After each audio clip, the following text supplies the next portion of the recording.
नमस्कार, जय श्री कृष्णा। मैं अशोक व्यास हूँ। जीवन विलक्षण है और जीवन की विलक्षणता प्रकट होती है हमारा जब मन समर्पित हो जाता है ब्रह्म संबंध के माध्यम से जीवों का उद्धार करने के लिए। श्री महाप्रभु जी ने जो पुष्टि मार्ग प्रकट किया, उनके प्रागट्योत्सव को उत्साह के साथ मनाना स्वाभाविक है। मिलजुल कर मनाया गया बहुत सारे स्थलों पर, और वैष्णव टेम्पल ऑफ न्यूयॉर्क में इस बार इस उत्सव की शोभा बढ़ाने के लिए कड़ी अहमदाबाद से पधारे श्री कुंजेश कुमार जी महोदय श्री और श्री सानिध्य कुमार जी महोदय श्री भी थे।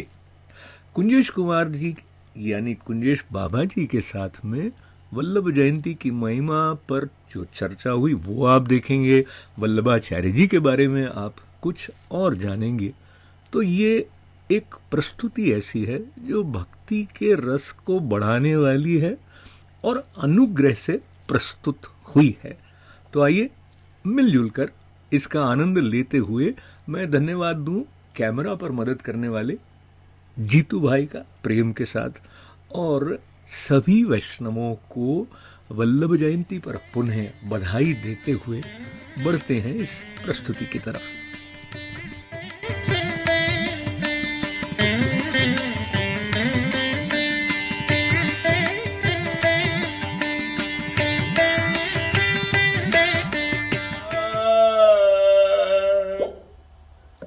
जो के द्वार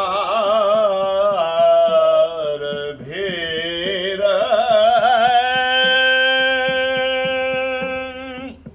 नमस्कार, जय श्री कृष्णा। आज एक बहुत महत्वपूर्ण दिवस है जिसके बारे में हम में से बहुत लोग जानते हैं, विशेषकर यदि हमारा ये सौभाग्य रहा हो जीवन में कि हमने वैष्णव संप्रदाय के बारे में, पुष्टि मार्ग के बारे में जाना हो। आज प्राकट्योत्सव दिवस यानी प्रादुर्भाव दिवस यानी जन्म दिवस है वल्लभाचार्य जी का। वल्लभाचार्य जी के जीवन की तरफ बढ़ते हुए यदि हम इतिहास के साथ जाते हैं तो 1479 में उनका जन्म हुआ और सशरीर उन्होंने लगभग 52 बरस का समय इस पृथ्वी पर बिताया। पर उनके आने से पहले ही उनके परिवार में एक परंपरा रही थी सोम यज्ञ करने की, सोम याग। और उनके एक पूर्वज जो थे उन्हें ये वरदान मिला था या ये उनको भगवान की ओर से बताया गया था कि जब उनके परिवार में 100 सोम याग हो जाएंगे तब भगवान स्वयं अवतीर्ण होंगे। आजनंद जो के द्वार भीर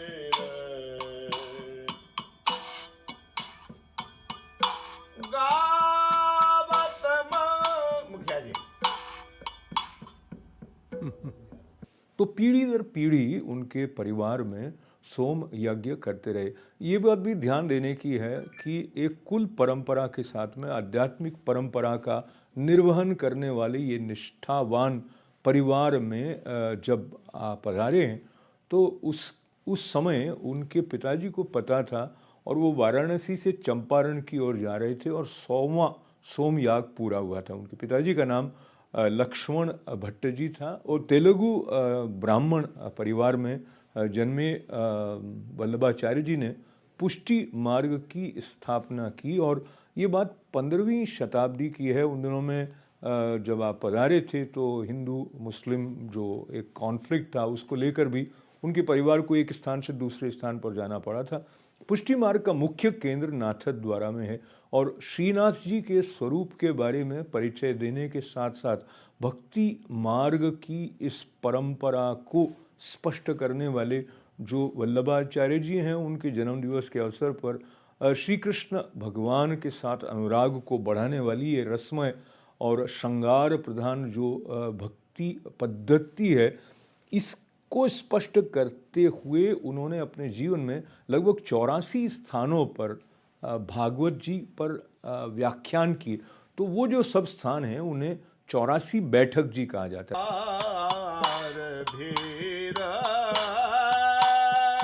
जय श्री कृष्णा के साथ में मेरा सौभाग्य है कि वल्लभाचार्य जी की जयंती के अवसर पर कुंजेश बाबा जी हमारे साथ है। आपके चरणों में प्रणाम निवेदन करते हुए, जो ये प्रकट उत्सव मनाते हैं, इसका वैष्णवों के लिए और हमारी सनातन परंपरा के लिए क्या महत्व मानते हैं? श्री अशोक जी, आपने बहुत सुंदर बात कही। आज सनातन धर्म का महिमा चारों ओर गूंज रहा है। जगत गुरु वल्लभाचार्य जी सनातन धर्म के जगत गुरु आचार्य हुए और उनके बाद 500 साल में कोई जगत गुरु की पदवी सिद्ध नहीं कर पाए हैं। ऐसे महान आचार्य श्री वल्लभाचार्य जी हुए जिन्होंने सनातन धर्म में अनेक अनेक शास्त्र, अनेक अनेक ग्रंथ, अनेक अनेक विवेचन करके भागवत जी का सार प्रकट किया और भागवत जी को प्रमाण ग्रंथ माना है। यानी हमारे सनातन धर्म में भागवत जी प्रमाणभूत हैं। ऐसे प्रमाण ग्रंथ मानने की जो महिमा श्री वल्लभाचार्य जी ने प्रकट की, जिसे भागवत जी का महात्म्य बढ़ा। रही वैष्णव की बात, तो जगत गुरु श्री वल्लभाचार्य जी प्रकट हुए अग्निकुंड में से। अग्निकुंड में से आपका प्राकट्य हुआ, उसी समय श्रीनाथ जी भगवान गोवर्धन पर्वत पर प्रकट हुए और श्रीनाथ जी भगवान और वल्लभाचार्य जी एक में एक रूप हुए। तो आज भी कहते हैं कि जो पुष्टि मार्ग का जो आनंद है, पुष्टि मार्ग का जो महिमा है, श्री वल्लभाचार्य जी इतना बढ़ाया है कि हम श्रीनाथ जी के दर्शन तो करते हैं, हमारे घर घर में श्रीनाथ जी विराजते हैं। वो जगत गुरु श्री वल्लभाचार्य जी कृपा है। ब्रह्म संबंध का भावार्थ में कहते हैं कि जो दीक्षा, जो प्रकार वल्लभाचार्य जी ने दीक्षा का प्रारंभ हुआ, वो दीक्षा के लिए भी भगवान श्रीनाथ जी स्वयं प्रकट हुए। वल्लभाचार्य जी को आज्ञा दिया कि जो भी भक्त आपके शरण में आए उनको आप ब्रह्म संबंध दें और उनको जिनको आप ब्रह्म संबंध देंगे उनका मैं हाथ हमेशा के लिए पकड़ के रखूंगा। ऐसी मूलभूत आज्ञा भी श्रीनाथ जी भगवान ने स्वयं श्री वल्लभाचार्य जी को की। श्रीनाथ जी का नूतन नंदालय वल्लभाचार्य जी ने प्रकट किया, इस सेवा की प्रणालिका बनाई और जो भगवान दूर थे, भक्तों के लिए मिलना मुश्किल था, सिर्फ देख पाते थे, वो भगवान को भक्त के घर तक लेके आए। यानी भगवान का भक्त का तारतम्य हुआ और शुद्धाद्वैत ब्रह्मवाद की स्थापना की। शुद्धाद्वैत ब्रह्मवाद यानी क्या कि मैं और भगवान अलग नहीं है, मैं अलग हूं, भगवान अलग, ऐसा नहीं है। मैं हूं, मेरे अंदर ही मेरे भगवान है। और भक्ति की स्थापना हुई। और भक्ति यानी क्या कि मैं भगवान के पास जा रहा हूं, मैं भगवान को भोग धर रहा हूं और भगवान स्वीकार रहे हैं। यानी मैं करूं और प्रभु स्वीकार रहे, इसका मतलब भक्ति है। हम भगवान के पास जा रहे हैं और भगवान स्वीकार रहे हैं, ये भक्ति का मूल है। तो ये पुष्टि मार्ग है, उसका एक अलौकिक नाम है भक्ति मार्ग। यानी भगवान आपको स्वीकार रहे हैं, आपका ब्रह्म संबंध, आपका भाव, आपका भोग, जो भी आप प्रभु को अर्पण कर रहे हैं, प्रभु उनको स्वीकार रहे हैं। यानी भक्त धरे वो भगवान स्वीकारे, वो भक्ति, वो पुष्टि मार्ग श्री वल्लभाचार्य द्वारा रचित वो मार्ग है। तो आज वल्लभाचार्य जी की जो जयंती है, पूरे विश्व में अनेक अनेक मंदिरों में, नाथक द्वारा से लेकर मथुरा गोकुल तक, मथुरा गोकुल से लेकर चंपारण प्रागट्य भूमि तक और विश्व में अनेक स्थानों पे श्री वल्लभाचार्य जी की जन्म जयंती 8 करोड़ वैष्णव मिलकर मना रहे हैं। ये हमारा गौरव है कि 8 करोड़ वैष्णव भूतल पर हैं, वो वल्लभाचार्य जी के दीक्षा लिए हुए हैं और आज उत्सव मना रहे हैं।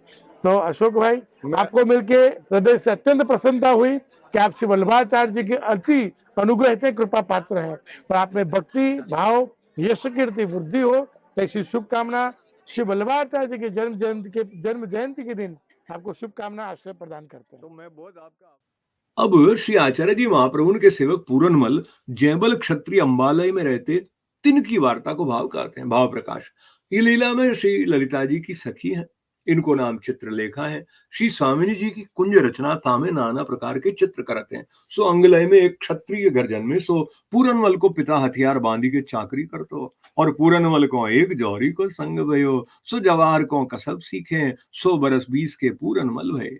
तब माता पिता की देह छूटी, पूरनमल को ब्याह भयो, सो स्त्री साधारण मिली और पूरनमल को मन भगा भगवान में बालपने सो जहां तहां कथा वार्ता सुने, मर्यादा की रीति चले, श्री को मन ठाकुर जी में न देखियो, तब अपने घर में न्यारी जगह करी दीनी, 4 रुपया को महीना करी दियो, द्रव्य बहुत हतो, सो मनुष्य के हाथ स्त्री को खर्च पठाए देते, आपू वासों बोलते नाही, वैराग्य हु दृढ़ तो वार्ता प्रसंग 1।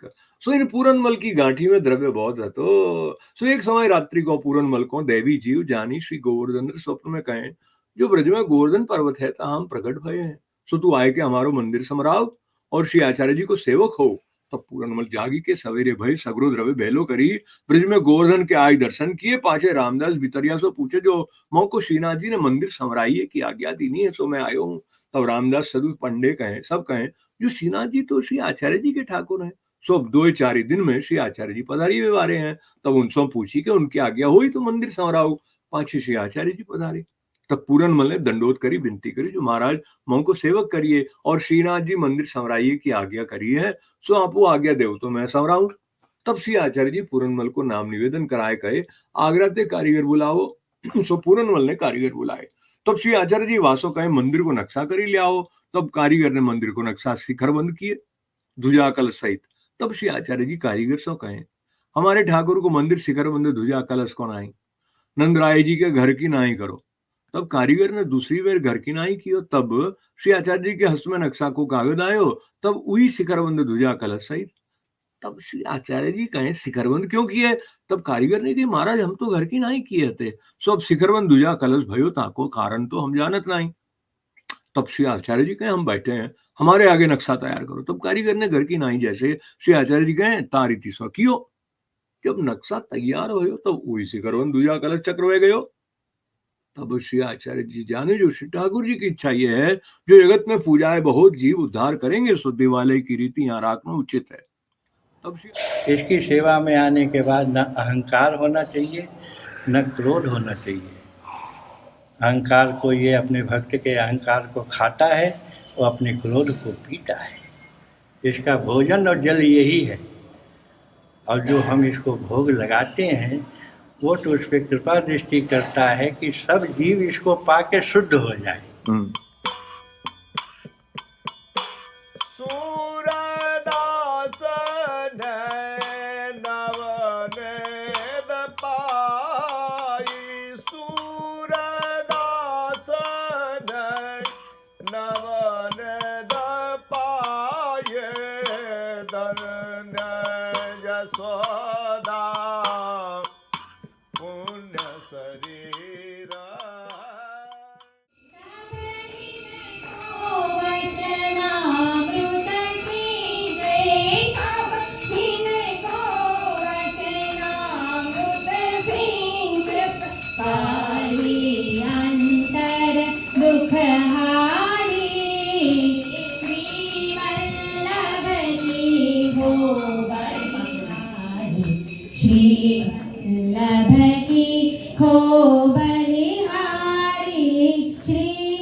पुष्टि मार्ग में ब्रह्म संबंध जिनको नहीं मिला है उनकी तरफ से भी ये सवाल होगा, पर उसके पहले मैं अपनी ओर से आपके साथ जो गौरव है वल्लभाचार्य जी का, वो यहाँ न्यूयॉर्क में भी जो इतने वैष्णव इतनी श्रद्धा के साथ में इकट्ठे हुए हैं, उपस्थित हुए यहाँ पे और सबने आनंद लिया।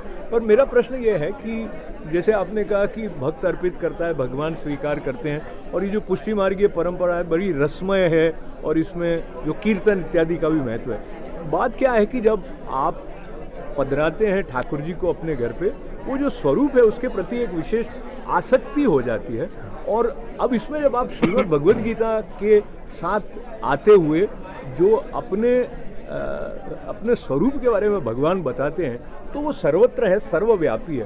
तो जब कभी ऐसी अवस्था आ जाती है कि जो स्वरूप में या जैसे जिस तरह से सेवा करते हैं, पर आयु के साथ में जब शरीर दुर्बल होने लग जाता है, मेरी माताजी भी मुझे स्मरण आ रही हैं, तो वो जब पूरा वो क्रम नहीं कर पाते हैं जितना वो सामग्री बनाते इत्यादि हैं, तो उनके मन में एक रहता है कि मैं ये कर नहीं पा रही हूँ। तो ये जो एक थोड़ा दुविधा है उसके बारे में आपका प्रश्न बहुत उचित है, समय के अनुरूप है, क्योंकि हमारी जो प्राचीन पीढ़ी है श्री वल्लभाचार्य जी ने कृपा करके घर में ठाकुर जी पुष्ट कराए।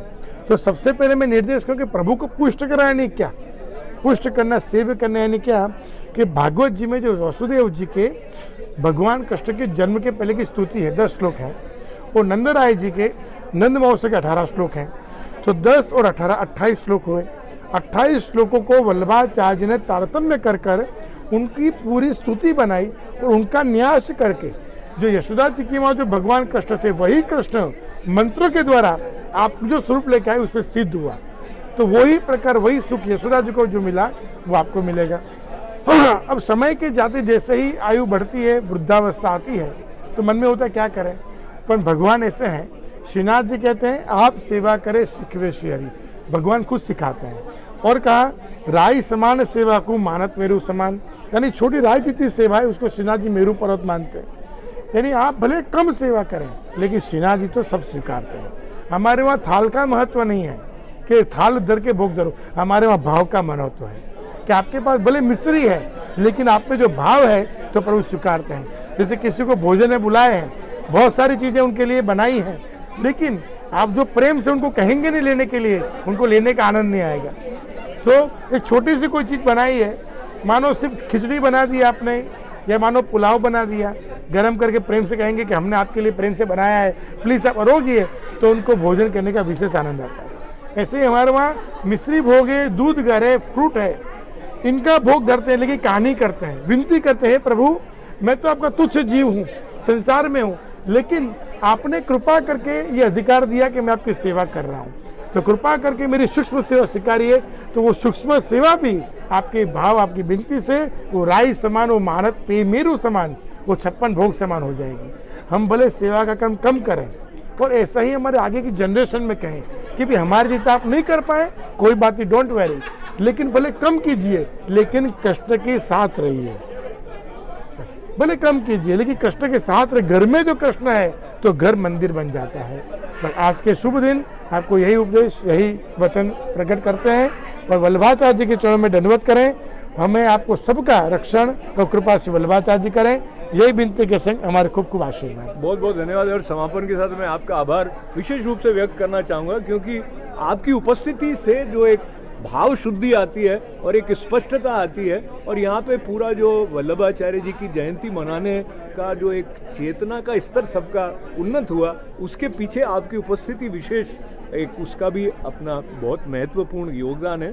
तो ये जो आपके द्वारा वैष्णवों को एक संबल मिल रहा है और एक स्पष्टता मिल रही है, आपका स्वास्थ्य भगवान की कृपा से अच्छा रहे और वैष्णवों को इसका लाभ मिले और आपके जीवन में भी जो जो उन्नत अवस्था है वो आपको प्राप्त हो, ऐसी प्रार्थना खूब धन्यवाद। और हमारे साथ जो कैमरा जीतू भाई करने वाले हमारे मित्र हैं उनका भी बहुत बहुत मैं आभार व्यक्त कर रहा हूँ, धन्यवाद के साथ। वल्लभाधीश की मुख्यतः भागवत जी पर जोर आपका रहा। इसके अलावा आपने ब्रह्म सूत्र पर जो भाष्य लिखा उसको अणु भाष्य के नाम से जानते हैं।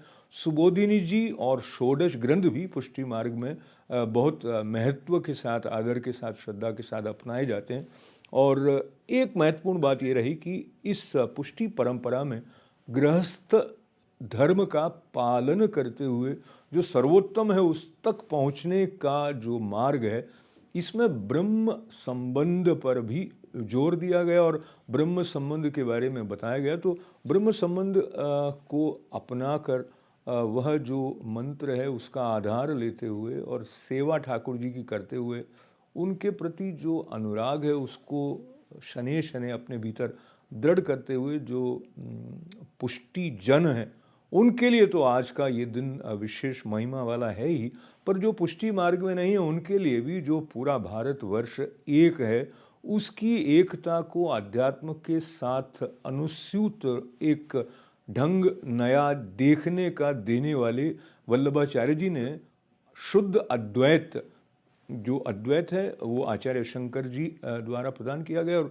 शुद्ध अद्वैत की स्थापना करने वाले जो हमारे वल्लभाचार्य जी का हम स्मरण आज कर रहे हैं, तो उनके पहले शिष्य के रूप में दामोदर दास जी को जाना जाता है। बहुत गूढ़ बातों में से सिर्फ यह संकेत मात्र स्मरण करते हुए कि उन्हें दामला के नाम से भी संबोधित किया गया था, और दामोदर दास जी पहले वल्लभीय जन बने। पर अब के भाव से सबको, इसके सामने नर कोई नहीं, पुरुष एक ही है। और जीव पुरुष रूप में है, वो नारी रूप में है, मगर इसका जीव है, ब्रह्म से संबंध है। इसी को कहा गया कि ब्रह्म संबंध। वाह। ईश्वर से हमारा संबंध है, हम तो उसके सेवक हैं और सेवक करते रहेंगे, चाहे पुरुष रहे चाहे नारी रहे, जीव तो उसका है। इस परंपरा को आगे ले जाने की दिशा में जो वल्लभ परिवार है उसमें वल्लभाचार्य जी के दो पुत्र जो हुए गोपीनाथ जी और विट्ठलनाथ जी। विट्ठलनाथ जी को हम गोसाई जी महाराज के नाम से भी संबोधित करते हैं। माखन जो है वो प्रेम रूपी जो है माखन, अपनी भावना जो है वो माखन रूप है। जितनी अपनी भावना नर्म और कोमल रहेगी उतने ही अधिक श्याम तुम्हारे पास। तब श्री आचार्य जी गिरिराज जी से पूछे, जो प्रभु इच्छा तुम्हारे ऊपर मंदिर बनाइए की है, सो मंदिर बनेगो, तब लौकिक रीति सो तुमको श्रम बहुत होएगो।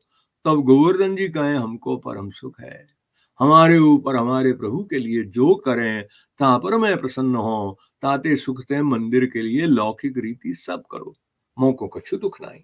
भाव प्रकाश आई ते पाछे श्री गुसाई जी हु वैष्णव को सेवा दर्शनार्थ गोवर्धन पर चढ़न देते, और जहां था बिना सामग्री सेवा बिना चरण की आज्ञा नहीं। तब श्री आचार्य जी पूरनमल को आज्ञा दीनी, बैगे मंदिर संवराओ। सो मंदिर की नींव खोदी, सो नींव भरी गई। इतने में पूरनमल को द्रव्य सब निकट गयो। तब पूरनमल कमाए भी को गयो। भाव प्रकाश सो द्रव्य घट्यो, ताको अभिप्राय यह है जो पूरनमल के पिता को कमाए द्रव्य है, तो सो पिता के मरे पुत्र की सत्ता हुई, ताते पूरनमल की सत्ता जानी कि श्रीनाथ अंगीकार किए, परंतु लौकिक मनोरथ करी पिता द्रव्य कमाए हो, ताते कार्य सिद्ध न हो। और जो यही द्रव्य सो मंदिर बने, तो वित्त जा सेवा पूरनमल की सिद्धि न हो, ताए द्रव्य घट्यो। तब पूरनमल मंदिर की सेवा निमित्त कमाए हुए को गयो। या में ये जताए, वैष्णव के व्यापार करनो तो भगवत सेवा गुरु सेवा और वैष्णव सेवा को मनोरथ करी करनो, तभी द्रव्य ते सेवा सिद्ध होई। तब वित्त जा सेवा कही है। पाछे पूरनमल गयो, तब और वैष्णव राजसी कितने न कही, जो आज्ञा होए तो हम मंदिर संवराए। तब श्री आचार्य जी कहें, पूरनमल आए के संवरावे गो।